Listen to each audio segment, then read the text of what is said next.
Hi, everybody. I'm Bill Sanders, and this is Watch Art Sci, the art and science of watch collection. Today, I'm going to talk about a watch called the Armin Strom Gravity Equal Force. I see this as a watch that I think would be great in any collection. Every collection, in my opinion, needs a watch with good horology, not just something pretty or great finishing or a neat dial or something like that, but something that really addresses some of the fundamental issues in mechanical watches. And one of the biggest issues is constant force. The mainspring that you wind up in your watch, or you get it by a rotor, has a curve, a double curve. It starts off with very low energy. You can see it on that green line there. Starts off with low energy, and then it gets to a very stable point, and then as it's almost unwound, it speeds up again. And what watchmakers have been trying to do is to spot that, get that, just use that force. It's about, we'll say roughly, I think it's about 80%. You got 20% at the beginning and 20% at the end that you don't need, which is really 60% of the entire line. But you have better timing. You have, because you have the constant force from it. This is called the Manufacturer Edition Blue, and it's 16,900, which sounds like, well, it is a lot for most people, but it's a lot less than what you're going to find with really excellent watches that have things like Remontois, Egalités, or like this one. This one costs way too much. This one has a double barrel in parallel, and what it does, it uses them together to try to keep a constant force. There are different ways that they've done it, and I think, like I said, I think every collector really needs one, and this is the closest thing I could find to something affordable.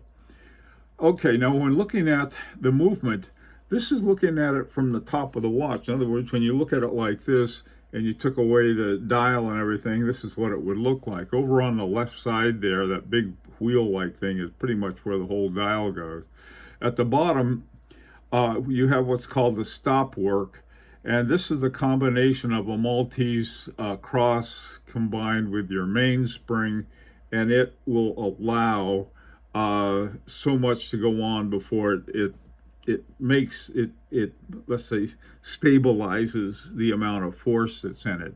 And then up at the top you have gravity. This is where you end up with the name of constant force, gravity constant force, and the gravity is the rotor. And this is one of the few watches, according to Armin Strom, is the only one that addresses this issue with an automatic watch. Most of them do it with a hand wound, this one included.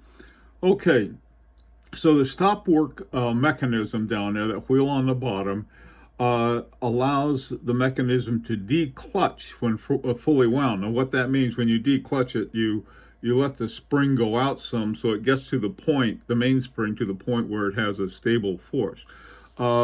Let's take a look at that real quickly.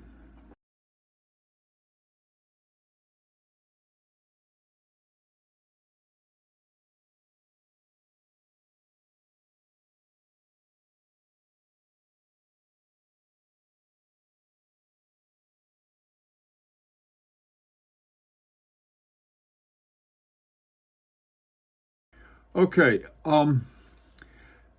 now in looking at the back, usually where we see most of the movement, what we see instead is a giant plate, and we can see the balance wheel there. It's got a screwed balance wheel with a steel spiral, a frequency of 3.5, which is a little unusual. Most of them are either 3 or 4. The frequency at 200 VPH is sort of an interesting one. I have no idea how that one came about. The impulse is that equal force barrel. Okay, so this is something, like I said, I think it's important for all collectors to have at least one watch that is totally dedicated, not to heritage, not to anything, but something really interesting in the movement to address the issue of constant force. Let me know what you think about this, or you can go get one and tell me more about it. I can't afford it right now myself. This is an invitation to subscribe if you'd like. Until next time, this is Bill Sanders for Watch Art Side, the art and science of watch collection.